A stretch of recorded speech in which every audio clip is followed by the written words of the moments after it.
Halo guys, selamat datang kembali di channel DJB ThinkPad X1 Carbon generasi yang ketiga yang saya akan review kali ini. Penggunaannya sehari-hari seperti apa? Langsung saja kita cek dari bodinya dulu. Jadi untuk penggunaan yang sudah cukup panjang ini X1 Carbon, jadi sudah keluar sekitar 5 tahun lebih. Bodinya masih cukup bagus, tidak ada kendala dengan komposisi karbon, jadi ada karbon fibernya sesuai dengan namanya, makanya body bisa tipis dengan bobot yang ringan. Kita coba cek dulu untuk bobotnya. Ini yang digunakan sesuai dengan namanya lagi, karbon. Ya, beratnya ini 1,38 kilo. Jadi di zamannya ini salah satu laptop 14 inch yang teringan. Kita coba cek untuk dinyalakan. Saat awal, booting awalnya di tombolnya sedikit berubah dan lebih drastis perubahannya dibandingkan tipe sebelumnya generasi kedua yang terlihat canggih, yang MacBook bilang ada touch bar-nya di bagian atasnya. Ya, untuk generasi kedua tuh juga ada touch bar-nya, jadi dia punya menu di atas ini berubah, ada layarnya sesuai dengan menu yang ada, misalnya menu untuk editing atau menu media player, semuanya bisa berubah. Dan di sini kembali ke menu normal, dan saya lebih suka seperti ini karena yang sebelumnya banyak sekali kendala dari antara tas kapasitasnya, ada responnya kurang ataupun terjadi ada namanya smoke di bagian tas kapasitifnya, bagian kacanya ini. Dan untuk keyboardnya juga kembali menjadi keyboard yang lebih standar. Keyboardnya sangat nyaman sekali digunakan seperti ini, bukan keyboard yang generasi sebelumnya yang cukup tipis, jadi tidak berasa feel untuk mengetiknya. Jadi ini mengetiknya sangat bagus sekali. ThinkPad keyboard yang oke, jadi tidak kendala untuk mengetik. Di sini juga sudah ada bagian backlight, kita bisa nyalakan backlightnya seperti ini. Untuk touchpadnya juga berubah, sini ada tombolnya lagi, bukan yang menyatu, jadi sangat mudah. Touchpadnya pergerakannya cukup oke. Di sini juga bagian touchpad yang poinnya juga cukup lebar, tidak ada kendala, walaupun di sini tombolnya menyatu. Untuk bagian lainnya di sini ada fingerprint readernya, masih model lama, jadi harus di slide seperti ini. Untuk layarnya, ya ini layar keunggulannya, bisa ditekuk 180 derajat saja, bukan yoga. Kalau yoga bisa hampir 360 derajat. Dan di sini layarnya sudah IPS, walaupun layarnya belum bisa ditekuk seperti yoga, namun sudah wide view QVGA atau yang tipenya yang sudah 2560 kali 1440p, jadi pixel di atas Full HD, sangat bagus, sangat padat resolusinya ini. Di sini sudah touchscreen juga, jadi sangat oke.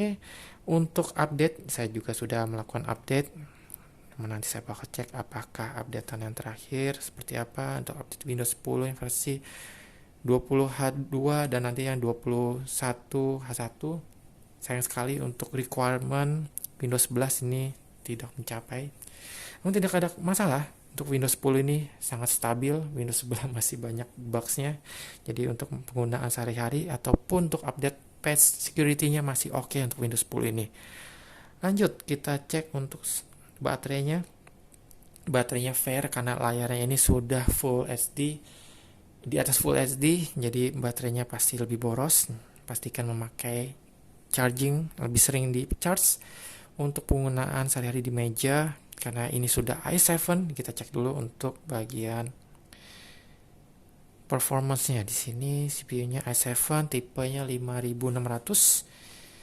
CPU-nya base clock-nya 2,6 GHz. Namun bisa sampai rendah sekali CPU-nya jika memakai mode yang daya tahan baterai yang cukup bagus, bisa 0,7, bisa sampai 3 GHz.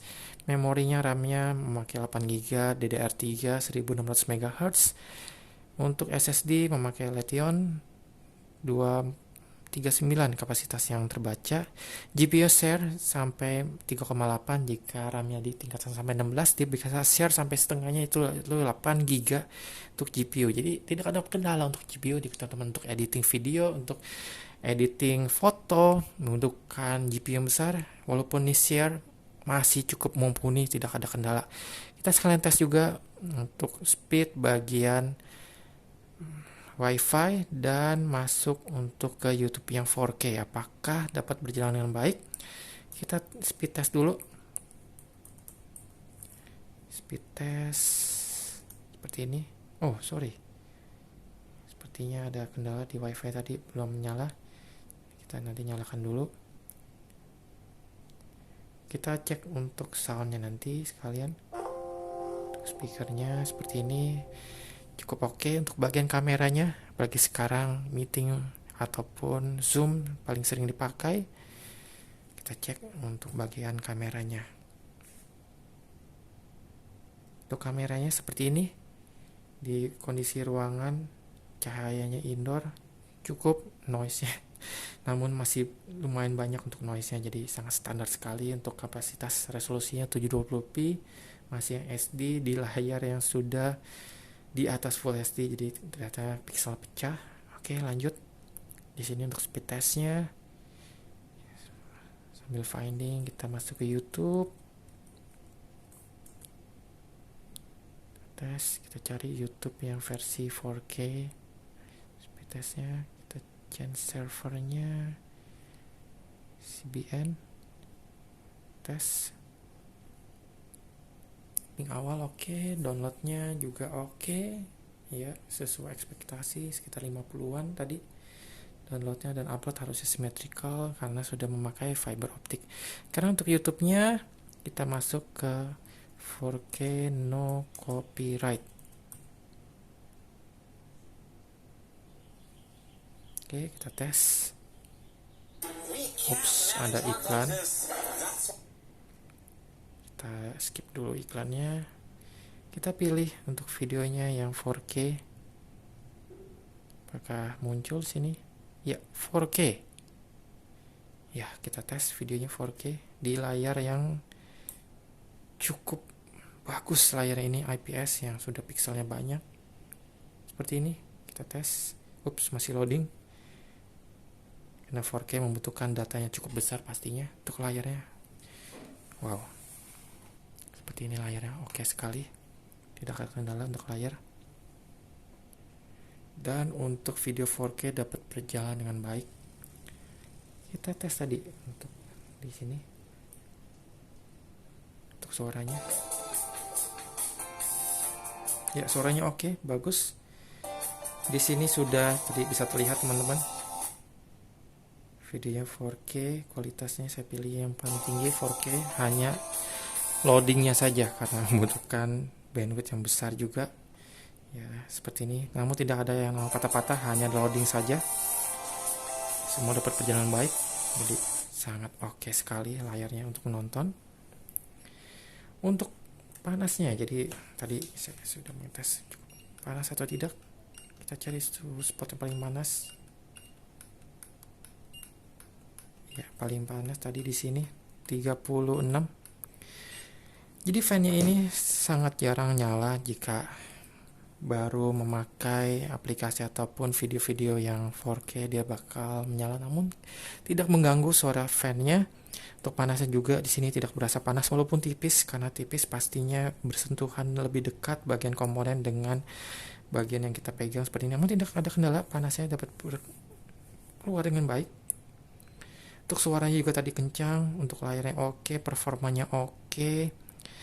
Mungkin satu hal yang saya sayangkan itu untuk performa baterainya saja sangat standar, fair sekitar 1-2 jaman, tidak jangka panjang untuk baterainya. Namun untuk sisanya penggunaan sehari-hari, apalagi sudah i7, sudah SSD, RAM-nya cukup oke, dengan layarnya oke sini untuk menonton film, ini sangat layak untuk dipakai. Dan untuk dibawa sehari-hari ini sangat bagus. Untuk bagian portnya, kita coba cek dulu bagian portnya. Di sini ada port untuk chargingnya, masih tipe yang lamanya, sepertinya bukan USB Type-C. Ada docking port juga, sudah memakai HDMI port yang standar, dan ada mini display, sayangnya belum ada USB Type-C. USB 3.0 yang standar, ada jack 3,5 mm. Bagian belakang untuk slot SIM card, di sini memakai SIM card namun belum 4G, masih yang 3G. Di bagian sampingnya lagi sini ada USB 3.0, ada port apa, saya juga lupa port ini, nanti coba cek, atau teman-teman yang sudah tahu bisa tulis di kolom komentar. Untuk bagian fan-nya ini sangat kecil sekali, namun tadi saya bilang tidak panas dan tidak berisik. untuk speakernya di bagian belakang. Dan untuk bagian komponen untuk misalnya mengganti part, sangat mudah sekali, tinggal dibuka skrupnya, bukan memakai tipe yang klip yang bisa patah. Ini sangat mudah sekali, tinggal dibuka semua skrupnya dan diangkat. Jadi nanti jika ada kesempatan saya akan membuat video tutorial bagaimana cara membuka dan mengganti RAM ataupun SSD. Terima kasih telah menonton, selalu bantu channel tombol likes, klik tombol subscribe, klik tombol lonceng untuk notifikasi, dan follow IG Facebook kami di Datang Jual Beli.